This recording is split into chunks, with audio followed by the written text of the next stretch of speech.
বলছি এটা সিনেমা নয়, এটা বাস্তব শাসন ব্যবস্থা পরিচালিত হচ্ছে। আপনি সেই জগতে আছেন, তার হেড হচ্ছে আপনি। হুমায়ুন কবিরকে নিয়ে যে ঘটনাটি ঘটছে তাতে মনে হচ্ছে যে একটা সিনেমা চলছে।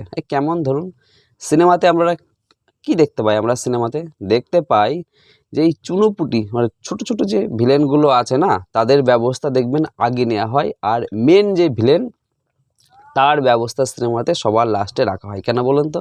যাতে সিনেমাটি হিট হয়, শেষ পর্যন্ত টান টান মানুষ সিনেমাটা মনোযোগ দিয়ে দেখতে পারে যে মেন যে ভিলেন তাকে কীভাবে ব্যবস্থা নেওয়া হচ্ছে। সেইভাবেই কিন্তু স্ক্রিপ্ট লেখা হয়। হুমায়ুন কবিরকে দিয়ে আমার তো তাই মনে হচ্ছে।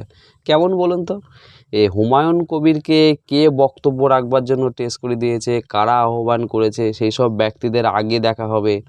তারপরে হুমায়ুন কবির সে এর আগেও একাধিক যে তার বক্তব্য, তাতে কিন্তু সম্প্রীতি নষ্ট হওয়ার সম্ভাবনা তৈরি হয়। তার বিরুদ্ধে যথাযথ ব্যবস্থা নেওয়ার জন্য কিন্তু পর্যাপ্ত সময় এই সরকার পেয়েছে। কোনো ব্যবস্থা তার বিরুদ্ধে কিন্তু নেওয়া হয়নি। এখন যখন এফআইআর হয়েছে তখনও একটা বক্তব্য হচ্ছে যে তার যে সঙ্গপাঙ্গ তাদেরকে দেখছি, তারপর ওনাকে। এগুলো তো সিনেমাতে ঘটে।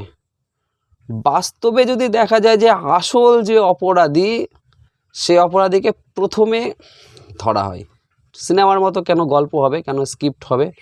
এই ধরনের কাজগুলো কোথায় হয় বলুন তো? পারিবারিক ম্যাটারে। অর্থাৎ আমার ভাই বা দাদা একটা অপরাধমূলক কাজ করেছে, তাকে আমি ধমকাচ্ছি, তাকে আমি চমকাচ্ছি, এই ধরনের কাজ করবি না, করলে তার পাশে থাকবো না আগামী দিনে।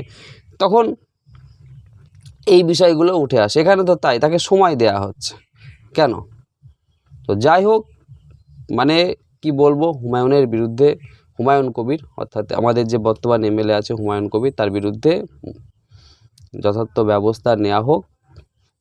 মানে খুবই ভালো লাগবে, সেটাই সবার পক্ষেই মঙ্গলজনক।